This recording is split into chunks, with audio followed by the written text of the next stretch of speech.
ayyahdiyaka rajulan wahidan khairun min umril iman. Sesungguhnya orang yang mendapat hidayah karena satu ayat yang kita sampaikan, maka itu jauh lebih baik daripada unta yang merah. Maka innal hamdalillah nahmaduhu wa nasta'inuhu wa nastaghfiruh wa na'udzu billahi min shururi anfusina wa min sayyiati a'malina. Man yahdihillahu fala mudilla lahu wa man yudlil falan tajida lahu waliyyan murshida. Ashhadu an la ilaha illallah wahdahu la syarika lah wa ashhadu anna sayyidana Muhammadan abduhu wa rasuluhu la nabiyya ba'da amma ba'd. Faqala Allah ta'ala fi kitabil karim, a'udzu billahi minasy syaithanir rajim. Bismillahirrahmanirrahim. Ya ayyuhalladzina amanu taqullaha haqqa tuqatih wa la tamutunna illa wa antum muslimun. Shadaqallahul azim. Ya ayyuhal hadirun usikum wa iya bittaqwallahi wa ta'atihi faqad fazal muttaqun. Hadirin jamaah sedang salat Jumat yang dimuliakan oleh Allah Subhanahu wa taala. Kembali kita bersyukur kepada Allah Subhanahu wa taala. Dengan berputarnya waktu, telah banyak kejadian yang telah kita lewati. Wa tilkal ayyam nudawiluha bainan nas. Sesungguhnya waktu itu silih berganti. Maka dengan bergantinya waktu membuat diri kita semakin sadar, membuat diri kita semakin takut kepada Allah Subhanahu wa taala. Banyak kejadian yang telah kita lewati, namun Allah masih memberikan kita kesempatan untuk hidup sampai sekarang ini. Allah Subhanahu wa taala masih memberikan kita kesempatan istiqamah iman dan Islam, sehingga dengan keistiqamahan iman dan Islam tadi kita terpanggil untuk menjalankan ibadah yang diwajibkan bagi kita kaum laki-laki. Maka tak ada kata yang pantas kita ucapkan kepada Allah selain ucapan Alhamdulillahirabbil alamin.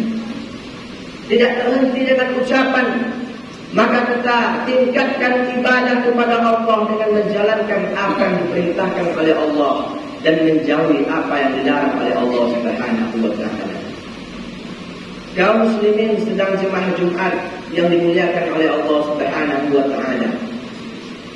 Kemudian kita berselawat, bersalam kepada seorang manusia yang diangkat oleh Allah Subhanahu wa taala, kepada seorang manusia yang dipilih oleh Allah Subhanahu wa taala, kepada seorang manusia yang maksum, yang menjadi suluh di dalam kegelapan, yang menjadi pembenaran di dalam kesesatan.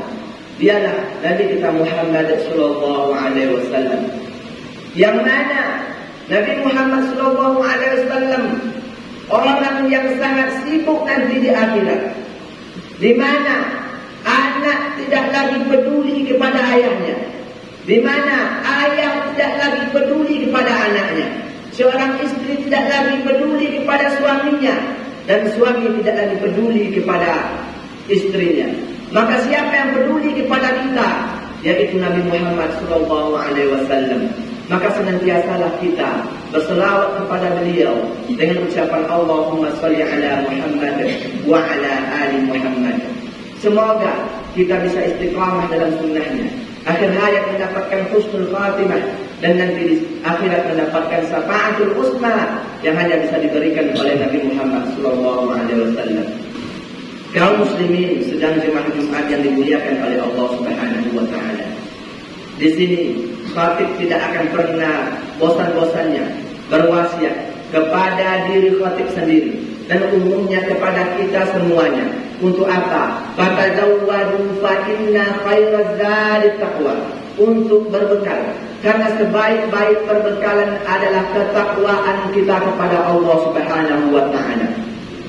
Wattaqu yawman la tajzi nafsun an nafsin syai'a wa la yuqbalu minha syafa'ah wa la yu'khadhu minha 'adl walahum yunsarun. Takutlah kita pada suatu hari tidak lagi bermanfaat diri manusia dengan diri yang lainnya, tidak diterima baginya tebusan dan tidak diterima baginya lagi syafaat, dan mereka tidak akan mendapat pertolongan sedikit pun. Wa may ya'mal misqala dzarratin khairan yarah wa may ya'mal misqala dzarratin syarran yarah. Orang yang berlaku baik akan dicatat baik, dan orang yang berlaku buruk akan dicatat buruk. Maka kita akan bertanya, disebutkan oleh Allah Subhanahu wa taala dalam surat Al-Kahfi, apa kata kita?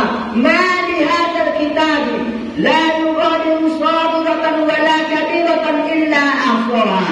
Kitab apakah ini yang di dalamnya tidak meninggalkan satu catatan apapun, baik itu catatan yang kecil maupun yang besar. Maka Allah tidak pernah menzalimi diri kita. Apa yang kita lakukan di dunia, ketakwaan yang kita lakukan, baik itu sebesar zarah, maka Allah akan catat di dalam catatannya, dicatat oleh para malaikat. Maka ketakwaan inilah yang selalu kita tingkatkan kepada Allah Subhanahu wa taala, sehingga dengan ketakwaan tadi bisa mengantarkan kita menghadap Allah, dan Allah masukkan kita ke dalam surga Allah Subhanahu wa taala. Semoga kita yang ada di dalam masjid ini Allah satukan nanti di dalam tempat yang paling indah, yang tidak ada lagi kenikmatan setelah itu, yaitu surganya Allah Subhanahu wa taala. Kaum muslimin sedang jemaah Jumat yang dimuliakan oleh Allah Subhanahu wa taala.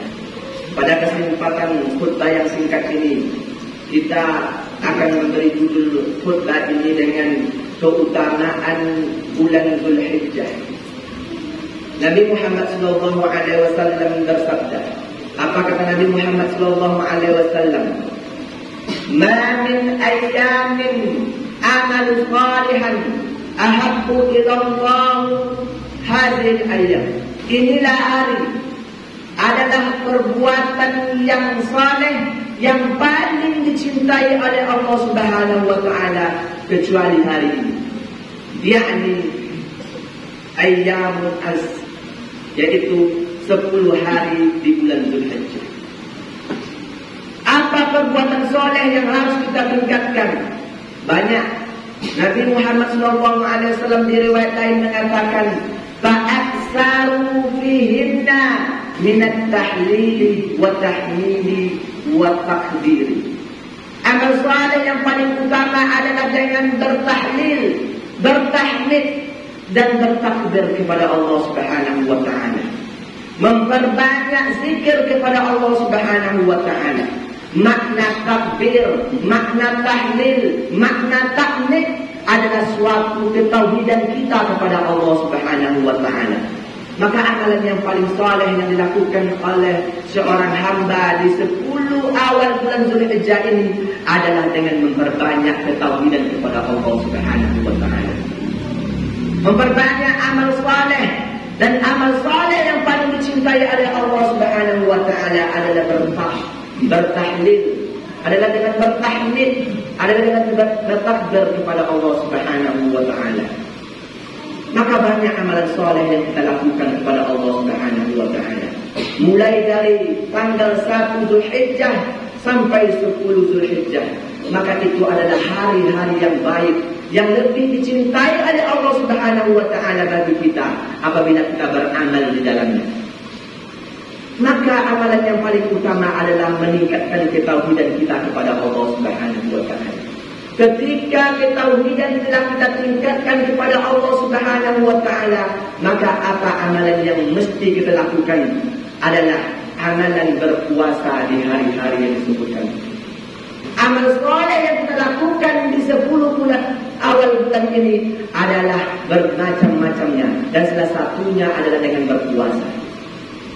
Maka kita berpuasa di bulan ini. Yang lebih ditekankan yaitu berpuasa pada hari Arafah, yaitu 9 Dzulhijjah. Kemudian amalan soleh yang kita lakukan, apa yang kita lakukan amalan soleh, yaitu dengan mendirikan sholat. Mendirikan sholat adalah suatu bentuk kesyukuran kita kepada Allah Subhanahu wa taala. Allah Subhanahu wa taala berfirman, a'udzu billahi minasyaitonir rajim. Inna a'tainakal kautsar fasalli li rabbika wanhar inna sani'aka huwal abtar. Sesungguhnya kami telah menyempurnakan nikmat kami kepadamu wahai Muhammad.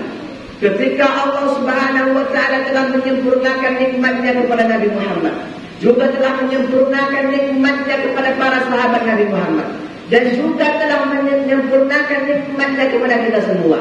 Maka salah satu bentuk syukur kita adalah dengan mendirikan sholat kepada Tuhan kita. Kita tidak hanya lagi mendirikan sholat-sholat yang wajib, tetapi banyak amalan-amalan soleh yang mesti kita lakukan, yaitu sholat-sholat sunat. Banyak sholat sunat yang dilebihkan oleh Nabi Muhammad SAW. Salah satunya sholat sunat rawatib yang disebutkan oleh Nabi Muhammad SAW, bahwasanya siapa yang sholat isna asara fi yaumin wa lailah buniyallahu baitan fil jannah. Siapa yang membiasakan sholat 12 rakaat setiap hari sampai malam, maka Allah bangun baginya rumah di surga. Kemudian ada juga riwayat dari Abdullah bin Umar mengatakan bahwasanya bukan 12 tetapi 10. Kita terlepas dari ikhtilaf itu. Baik 10 yang kita lakukan, 12 sama-sama baik. Apa itu 10? 2 sebelum zuhur, 2 sesudah zuhur, 2 sesudah maghrib, 2 setelah isya, dan 2 sebelum subuh. Yang 12 apa? 4 sebelum zuhur. Maka kita tunaikan ibadah sholat sunat kepada Allah Subhanahu wa ta'ala, yaitu salah satu bentuk kita bersyukur kepada Allah Subhanahu wa ta'ala. Kemudian apa bentuk kita bersyukur kepada Allah Subhanahu wa ta'ala dan amalan saleh yang paling dicintai oleh Allah Subhanahu wa ta'ala di bulan Zulhijjah ini adalah dengan berkurban. Kaum muslimin sedang jemaah Jumat yang dimuliakan oleh Allah Subhanahu wa ta'ala. Apa makna kurban? Kurban kalau kita lihat dari segi bahasa berasal dari qaraba. Qaraba artinya dekat. Apa maknanya? Kurban menjadikan kita semakin dekat dengan Allah Subhanahu wa ta'ala. Maka orang yang berkurban adalah orang yang senantiasa mau mendekatkan dirinya kepada Allah Subhanahu wa ta'ala. Dan kita dituntut oleh Allah untuk selalu berkurban. Apa yang mesti kita kurbankan? Yang pertama yang kita kurbankan adalah waktu kita. Kemudian apa yang kita kurbankan? Yang kita kurbankan adalah amal perbuatan kita. Yang terakhir yang kita kurbankan adalah harta kita. Kita tidak dituntut oleh Allah Subhanahu wa ta'ala berkurban dengan istri dan anak kita. Sebagaimana Allah menuntut Nabi Ibrahim alaihissalam, menuntut dia untuk meninggalkan istri dan anaknya yang masih kecil, yang dia bawa dari Palestina ke Mekah, yaitu perjalanan yang amat jauh. Maka Allah menyuruh Nabi Ibrahim meninggalkan anak dan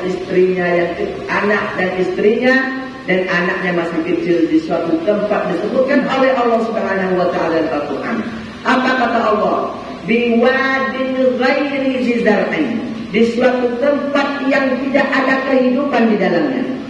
Tapi Allah Subhanahu wa ta'ala tidak menguji kita dengan meninggalkan istri kita di suatu tempat yang tidak ada kehidupan. Namun Allah tidak juga menguji kita dengan anak yang kita sayang. Sebagaimana Allah menguji Nabi Ibrahim alaihissalam, mengujinya dengan menyembelih anaknya. Ketika anaknya mulai dewasa, Allah Subhanahu wa ta'ala mengujinya dengan mengorbankan anaknya. Maka kita tidak diuji dengan itu.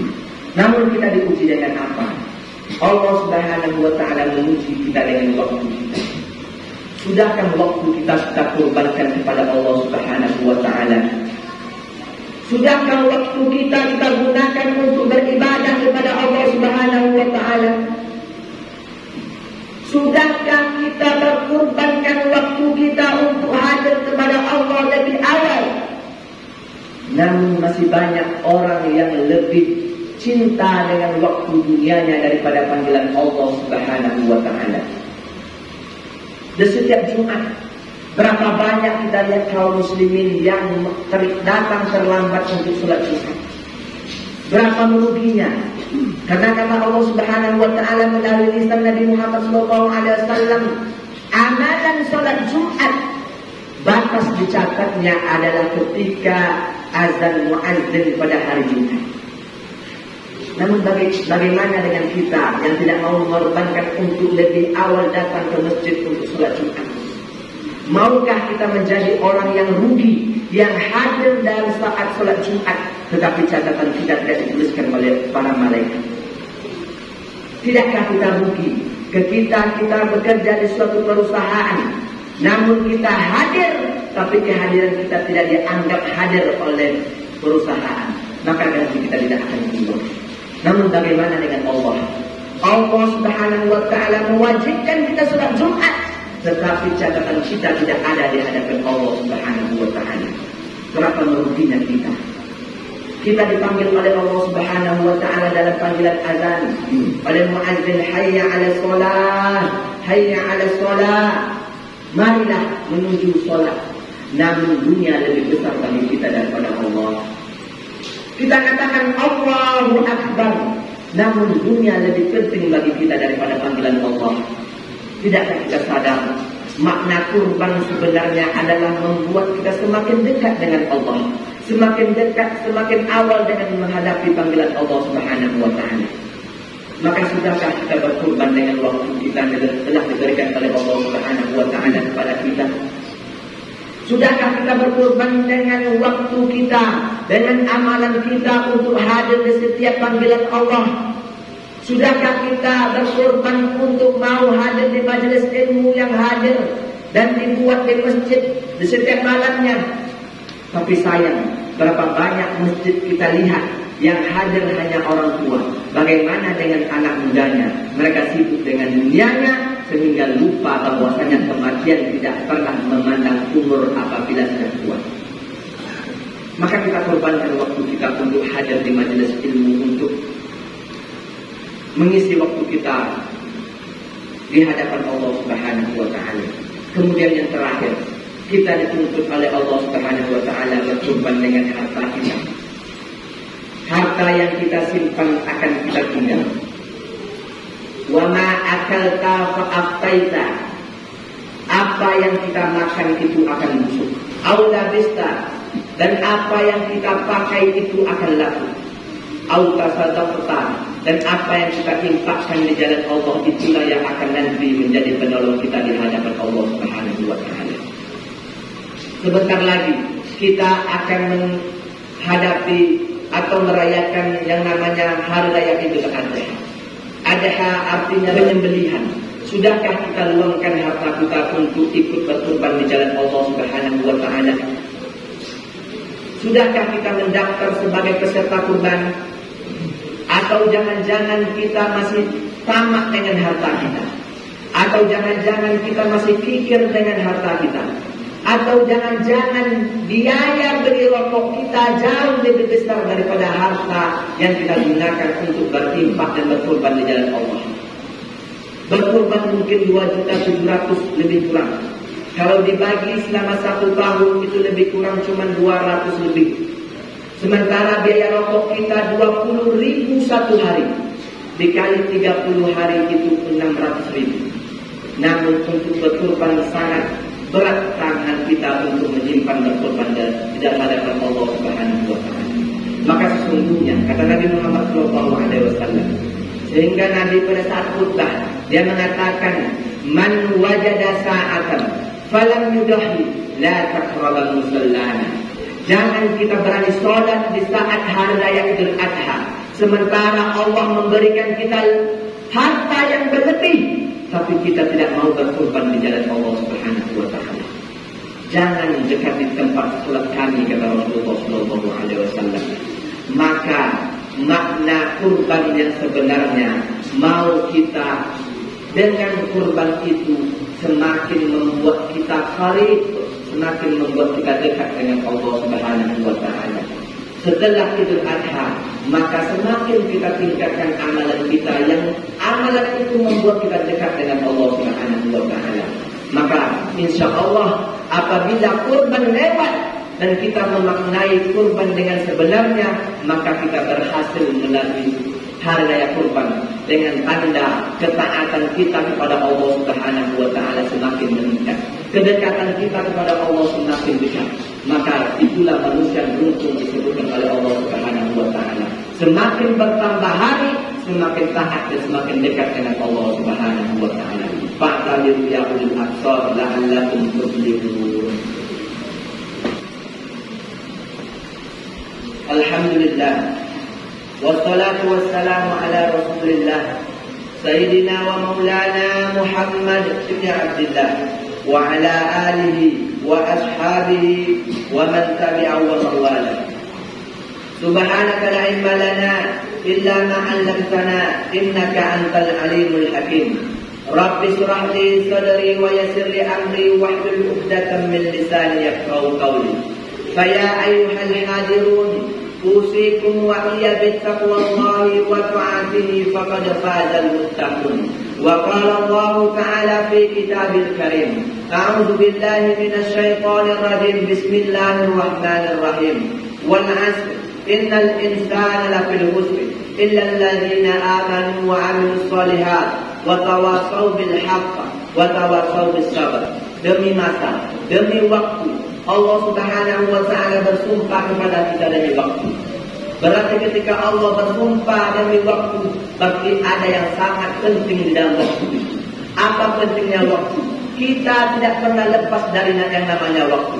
Hari yang kita lewati, waktu yang kita lewati, semuanya akan berlalu begitu saja. Sehingga Allah mengatakan sesungguhnya orang itu semuanya dalam keadaan merugi. Kecuali apa? Kecuali orang yang selalu beramal soleh. Kecuali orang yang selalu beramal soleh. Kecuali orang yang meningkatkan amal soleh kepada Allah Subhanahu wa taala dan berwasiat dengan kebenaran dan kesabaran. Maka insya Allah apabila kita telah meningkatkan amal soleh kita kepada Allah dan kita saling menasihati, tidak berapa banyak ilmu kita tentang itu, tapi berapa banyak dengan ilmu tadi bisa membuat orang lain berubah karena kita. Ayyahdiyaka rajulan wahidan khairun min humri na'am. Sesungguhnya orang yang mendapat hidayah karena satu ayat yang kita sampaikan, maka itu jauh lebih baik daripada unta yang merah. Maka senantiasalah kita selalu menasihati tentang kebenaran dan ketakwaan kepada Allah Subhanahu wa taala. Inna Allaha wa malaikatahu yusholluna 'alan nabi ya ayyuhalladzina amanu shallu 'alaihi wa sallimu taslima. Allahumma shalli 'ala Muhammad wa 'ala ali Muhammad kama shallaita 'ala Ibrahim wa 'ala ali Ibrahim fil 'alamin innaka Hamidum Majid. Allahumma ighfir lil muslimina wal muslimat wal mu'minina wal mu'minat al ahya'i minhum wal amwat innaka sami'un qaribun mujibud da'wat.